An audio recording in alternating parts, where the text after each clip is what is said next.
Beloved, I bring you a message today titled, The Prayer That Builds. From the book of Nehemiah chapter 1, verses 4 through 11, we witness a man who didn't just react to a broken city. He responded with prayer. When Nehemiah heard that Jerusalem's walls were broken and its gates burned with fire, he didn't post it on a scroll or run to complain. He wept, fasted, and prayed before the God of heaven. This was not just a prayer, it was a blueprint for revival. It was a cry for mercy. It was a call to action. And today, this same prayer holds power for our broken homes, shattered nations, and weary souls. Nehemiah said, "When I heard these words, I sat down and wept." My friends, the foundation of every great move of God is a burdened heart. You cannot rebuild what you're not burdened for. You cannot intercede for what you don't feel. Do you see the brokenness around you? Families in ruins, children in confusion, the church asleep? Let your response be like Nehemiah's, not numbness, not noise, but tears and prayer. When your heart breaks for what breaks God's heart, your voice becomes powerful in heaven. Nehemiah didn't point fingers. He didn't say, "They have sinned." He said, "I and my father's house have sinned." This is where revival begins, not in blaming the culture, but in searching our own hearts. Oh church, we have sinned. We've neglected the word. We've entertained idols. We've grown comfortable in compromise. But the good news is, God listens to broken hearts. If we confess and turn, He will heal and build again. Nehemiah said, "Remember the word which you commanded." He wasn't reminding God because God forgot. He was standing on the unshakable promises of the covenant. When we pray, we don't come with empty hands. We come with the promises of God in our mouths. God said, "If you return to me, I will gather you and bring you back." Today, if we return, He will restore. If we pray, He will answer.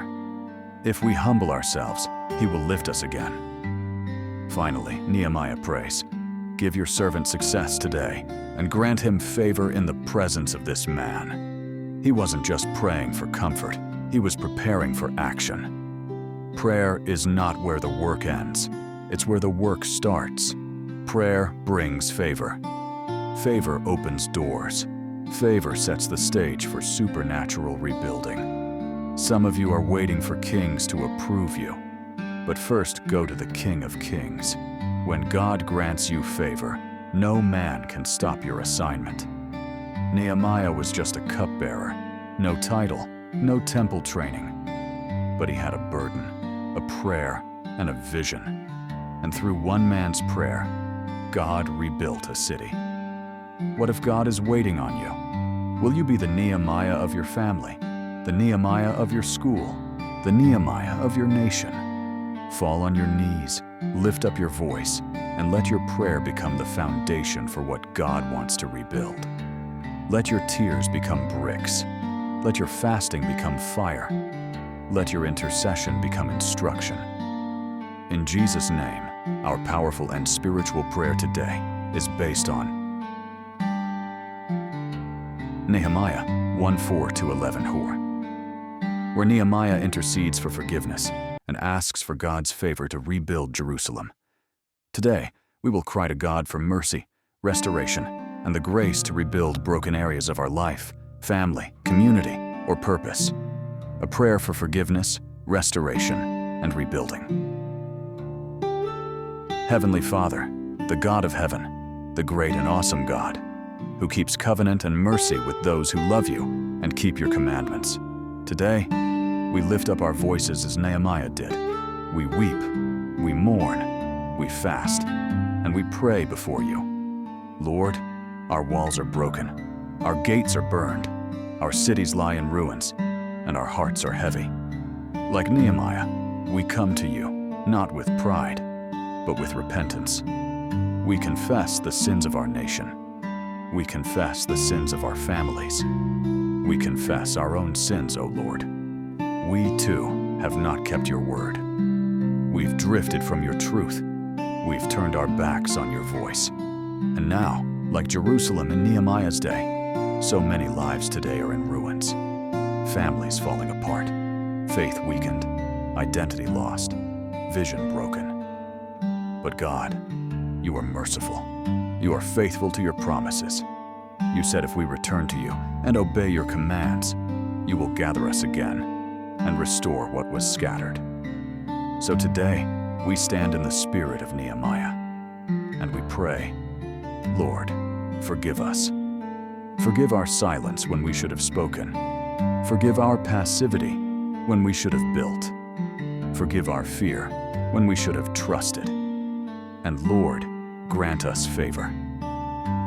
Nehemiah asked you to grant him favor before the king. Today, we ask you to grant us favor before every door we need to walk through. Favor in our workplaces, favor in our communities, favor in leadership, favor in rebuilding what's been torn down in our lives. Give us strength to rise from the rubble. Give us the courage to start again. Let our hands be steady and our hearts be strong. Let us rebuild broken homes, broken marriages, broken cities, and broken callings. Use us like you used Nehemiah, as restorers of walls, repairers of breaches, and carriers of purpose. May this be the season of divine rebuilding. May families be restored. May nations turn to you. May churches burn with revival fire again. And may we walk with integrity, courage, and the spirit of prayer, just as Nehemiah did. Lord, we trust in your power to renew, to restore, and to raise up what was once lost. And so we say with faith, what the enemy tried to destroy, you will rebuild. What sin tore down, your mercy will restore. What people said was finished, you will resurrect. In Jesus' name we pray. Amen. Amen. And amen.